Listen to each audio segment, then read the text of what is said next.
What If Wednesday? Let's pull this episode closer to the trading card game. Closer than it has ever been on this channel. For this episode, what if we're getting a new Huckmon in BT9? With BT9 spoilers circulating the internet, a lot of spoilers so far have been Digimon Tri related.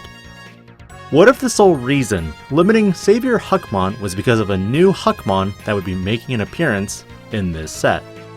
With Saviorhuckmon, this Digimon provided a lot more aggression capability. That being said, you were also able to play Sistermons, and with the new Sistermon of BT7, they have the capability to return a Digimon with Huckmon in its name to your hand. So is Jesmon really dead? No, it's not. Stop saying it is, and stop saying that you need Saviorhuckmon to play Jesmon. Adapt to change.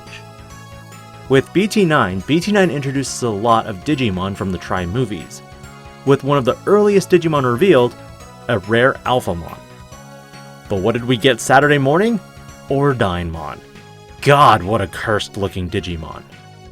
But my point is, with so much coming from Tri, what's to say Huckmon doesn't get a new card? Look at the starter deck Vmon and Guilmon.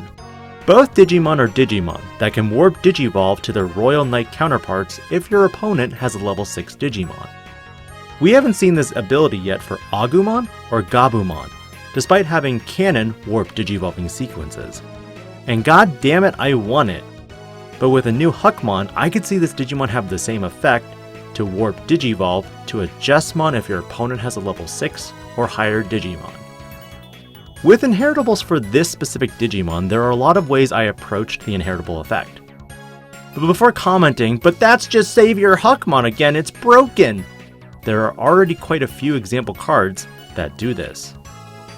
Ultimately, I thought the specific effect of, on your turn, once per turn, while this Digimon has Jesmon in its name, and there's a Digimon with Sistermon in its name on the battlefield, unsuspend it. Now before you grab pitchforks and riot, that's just Saviorhuckmon. Guys. Stop it. Okay, stop! Literally. There are several cards that have this as example text.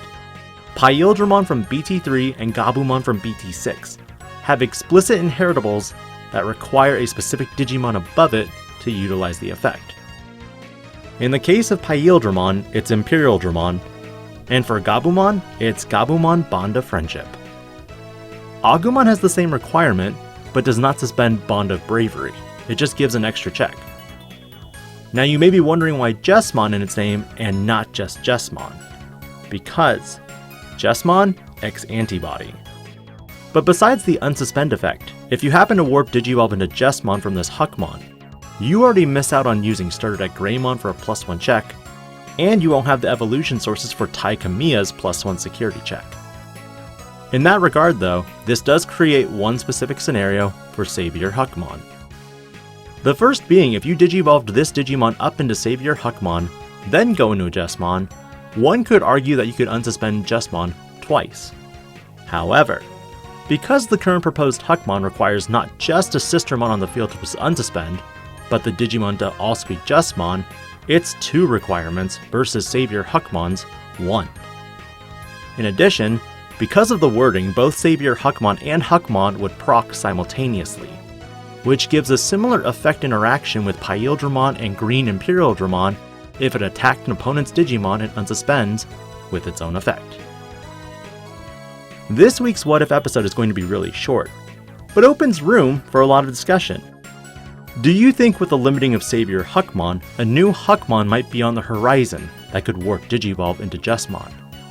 Do you want Jesmon to fall to a 2nd or 3rd rate deck? Or do you want to see it more? Let me know in the comments below. This is DIGI-PANDA. Logging out.